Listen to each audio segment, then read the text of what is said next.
Inside here.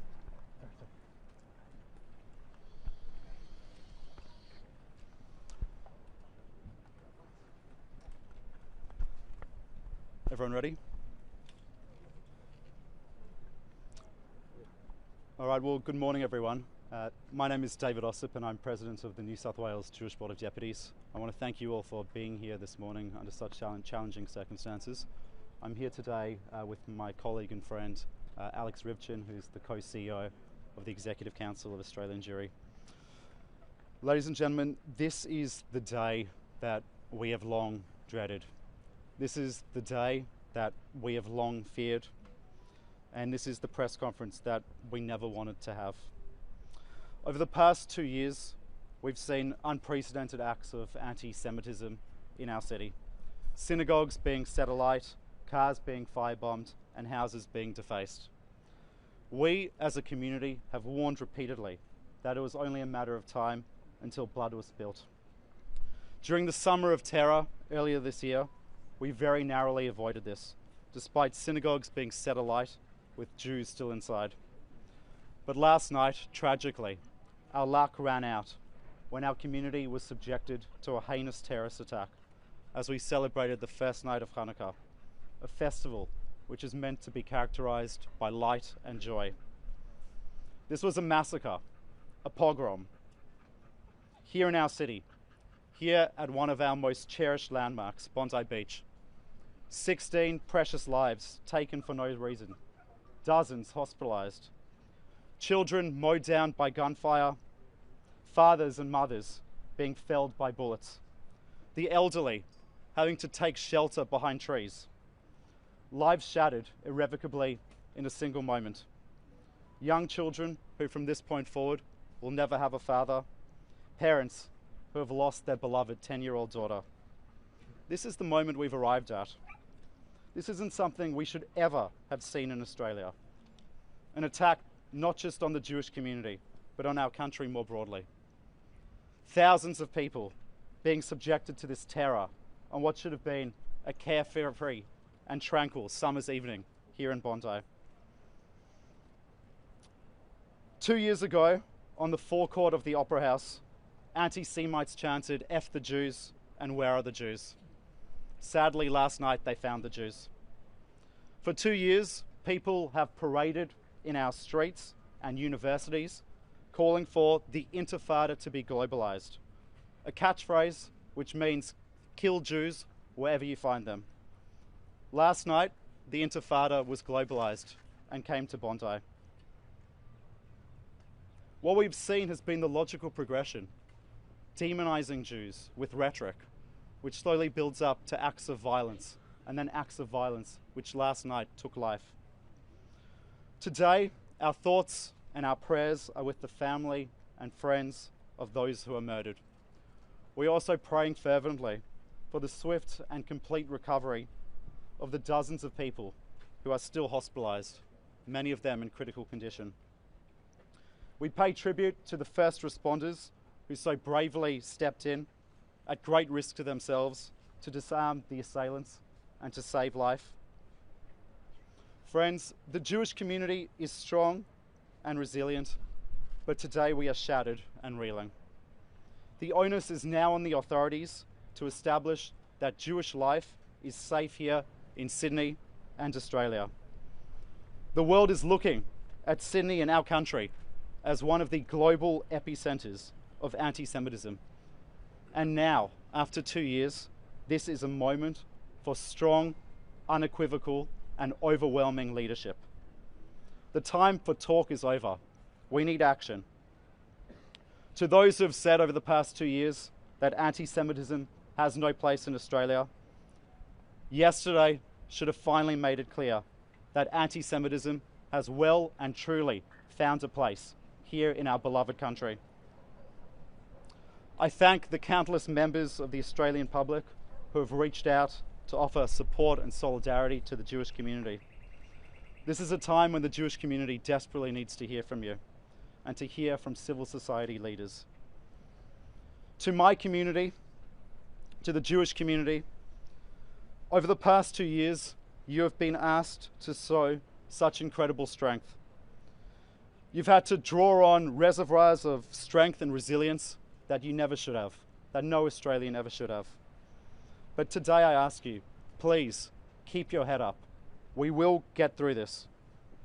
Like Jewish communities throughout the ages have handled the travails of their times. Today is the first day of Hanukkah, and I would generally end my remarks by wishing everyone a happy Hanukkah. But obviously I cannot do so today. So on this oh so dark day during the Festival of Lights, may I end with a simple prayer, a simple hope that the light of our Jewish community and our country that we love so much once again shines brightly. Thank you. Alan?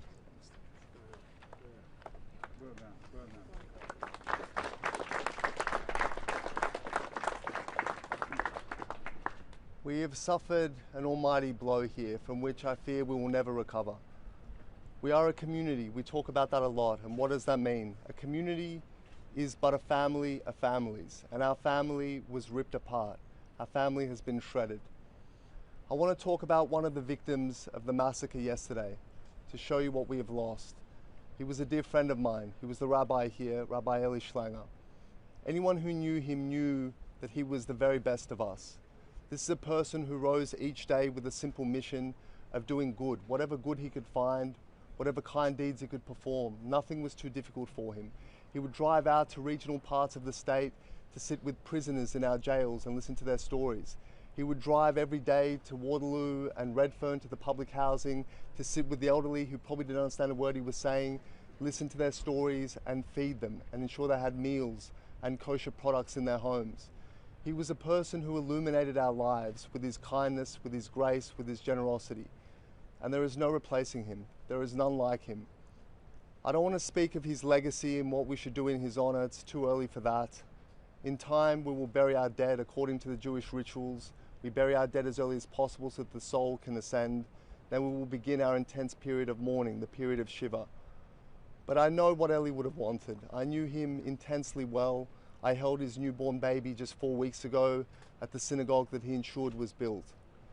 He would want us to celebrate Jewish life. That's all he lived for. To be proud and open as a Jew, to wear his kippah, to lay tefillin in public.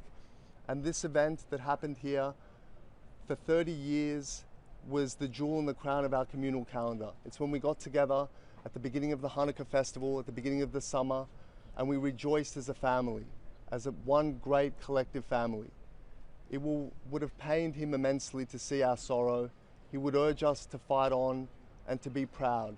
And when the time comes, we will stand upright again as Jews and we will prevail. One thing that our history has shown is that those who seek to smash our people, defeat our people, wither and fall by the wayside, whereas we will prevail. And the reason is because we live, we choose life, we celebrate life, and we will always do that.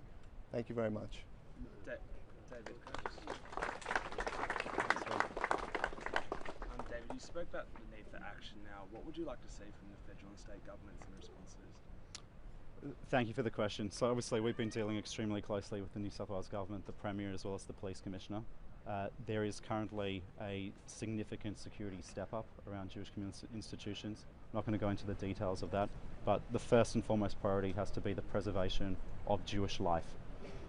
Clearly yesterday there was a failure and 16 beautiful human beings lost their lives and dozens remain in hospital today. Once Jewish life is secure, we then need to preserve Jewish way of life. It's utterly unacceptable that Jewish academics and students on university campuses are being harassed and ostracized and victimized for being Jewish. It's utterly unacceptable that Jewish artists are being doxxed and don't have a place within the creative sphere.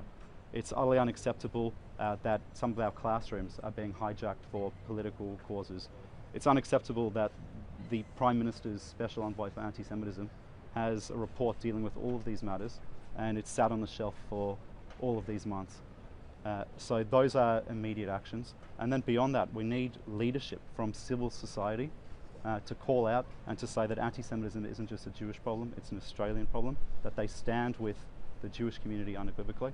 And from our political leaders, we've seen great leadership and moral strength from the Premier, and I think that needs to be mirrored elsewhere on these matters. By that do you mean our Prime Minister? Look, I think the federal government has made a number of missteps on anti-Semitism.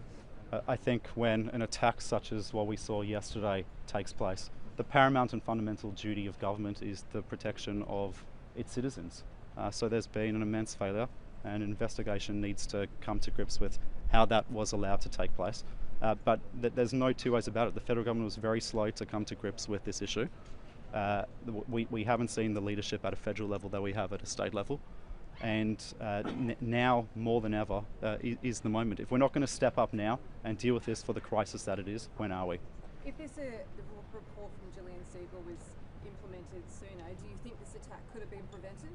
It's too, there's so much that's still unknown about the attack, so it'd be unwise to comment on that. One of the recommendations, though, was more security at Jewish events. If there was more security at yesterday's event, do you think the attack could have been prevented? Look, I don't want to comment too much on the security settings for yesterday, but it's obvious that the greater the security presence you have in an event, the more deterrence it has on would-be assailants. Had the Jewish community hired additional security for that event? Had they hired extra I police? don't want to go into the security arrangements for that event or any other Jewish communal institution or event. You've noted the failures a couple of times. What do you see as the greatest failures that led to yesterday? Look,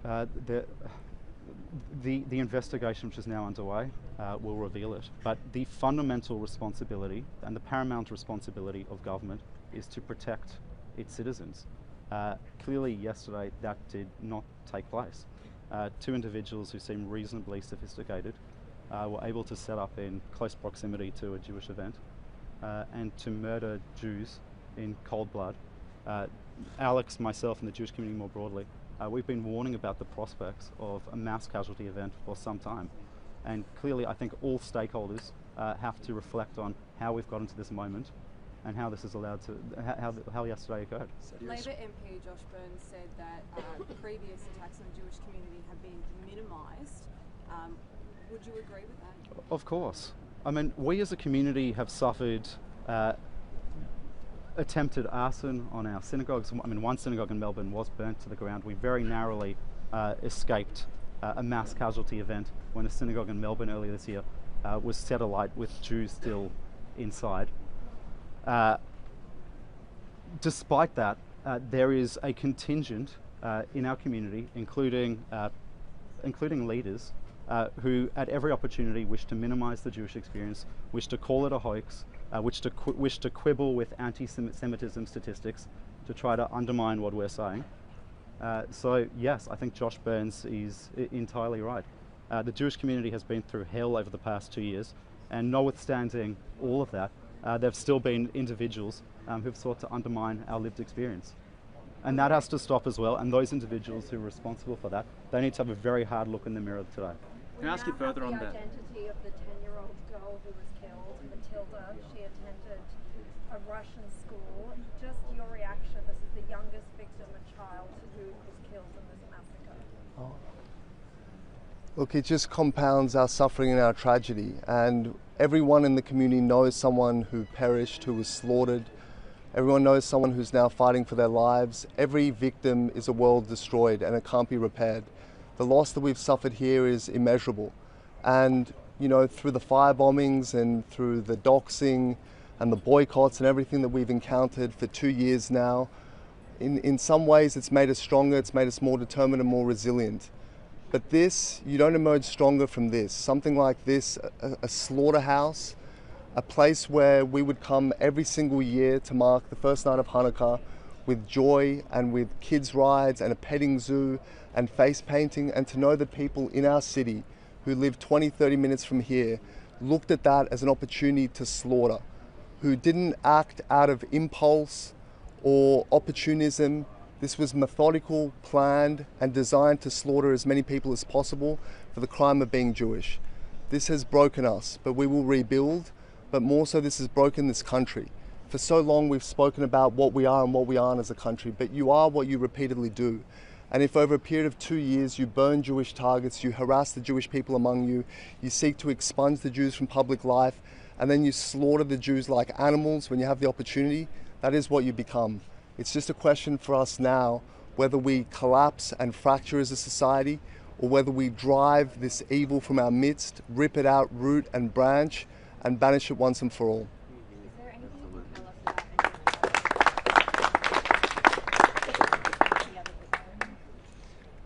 Oh, look, some of their details haven't been released, and that's really for the families to do, but you know, one of them I knew very well. He was an elderly man in his late 80s. He survived the Holocaust in the Soviet Union. And I would see him at communal events, and he would always make a beeline for me with his beaming face, and he would give me a book or give me a word of advice for the media or government. He was a sharp, deeply engaged individual who lived a rich, rich history, who survived Soviet communism and the purges and World War II and the Nazi killing squads, to come to this place and to be felled by the bullet of an assassin. This is a scandal that should shake us all to our core, the fact that we've allowed this to happen. And we have allowed this to happen. This was not an incident in isolation. This is what, as David said, what we've been talking about for 2 years. And we've been talking about it because we know how this story goes. We've seen it as the Jewish people in generation after generation after generation. When anti-Semitism takes root in a society, it's not a passing hatred and idle bigotry. It becomes a quest, a mission, it becomes an obsession, which leads people to do the most inhuman acts. We know this, and we sought to educate the leaders of this country, wider society, because we know where this leads. We know how it rips the country apart. And frankly, we weren't listened to. Alex, what is the process over the next few days under Jewish traditions? What does that look like in terms of where you go from here the next few days, the next week or so? Well, under Jewish law, the primary obligation is to treat the bodies with dignity. They'll need to be identified, and you know, some of them were really, the bodies experience such suffering and distress that it will take a while to restore that dignity. We require burial as soon as possible after the time of death, but obviously the forensic process needs to run its course, after which we will begin the burials according to the Jewish rites and traditions. We will then sit through a period of what we call shiva, a period of immense, intense mourning, where we sit on low seats and we reflect on our pain and anguish. It's a well-honed method of dealing with the highest trauma. Sadly, the Jewish people have ample experience in this. We don't run from our pain, we confront it, we face it in order to be able to truly process it and then move forward, and we will move forward. We're obligated to do so. Tonight is the second night of Hanukkah, and we again are obligated to mark that occasion. It won't be joyous, there is no joy here, but we will light the candles as we're obligated to do to show the victory of light over darkness. But at the moment, it's hollow to say that, because darkness has prevailed, the worlds of our community have been destroyed, but we have to rebuild them. Alex, what if the government had links to the Islamic State and had been examined by ASIO 6 years ago? What's your response to that? Well, look, it's not a surprise, because what happened here, as I said, wasn't isolated. It was the product of an ideology that was allowed to fester in segments of this society, incited by clerics in certain cases, by propagandists, by politicians even in certain cases. And so inevitably you will have individuals who act in the extreme and carry out acts of ultra-violence. There's no surprise here. Our security agencies are made up of incredible men and women who get up every day with the sole mission of protecting Australians. We have absolute faith in them. But there are failures, clearly. As we saw with the fire bombings, they weren't detected or disrupted before the fact. And as we see here, there was no ability to identify these individuals, to see that they were on the cusp of mass terror, and the consequence is body bags by the sand. You mentioned anti-Semitism festering in society in general. How have Australians let down their Jewish community members, and how can Australians step up to help their communities? In many ways, our fellow Australians have bolstered us. They've stood shoulder to shoulder with us through quiet words and deeds. And so many, I think, want to support us but don't know how to. And ultimately, as David said, when you talk about questions of physical security, national security, the individual is limited in what they can do. We look to government to do the things that we cannot do for ourselves. And paramount among that is protecting life. And this is a failure, a colossal failure.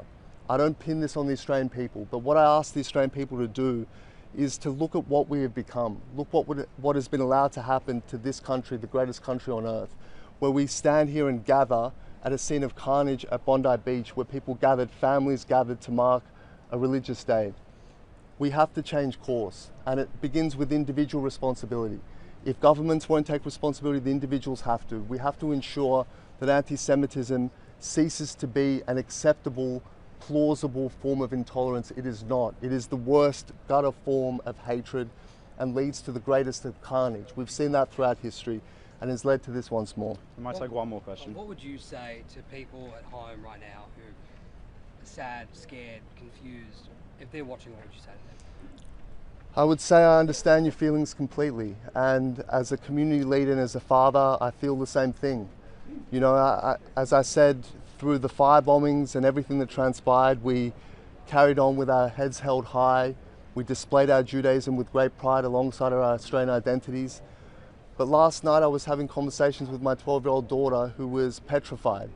And I was not going to deceive her or lie to her, and I don't deceive the community. There is something to be feared here. When we can't go to the beach and mark Hanukkah in public as we have for 30 years without being mowed down like animals, there is something to be feared. And it is the obligation of society to repair this harm that has been done. Part of it can't be undone and repaired. lives have been destroyed, but in time we need to prevail and we need to rebuild Jewish life in this country. If Jewish life is allowed to wither, it is a victory for the savages that carried out this slaughter. We will not let that happen. Thank you so much.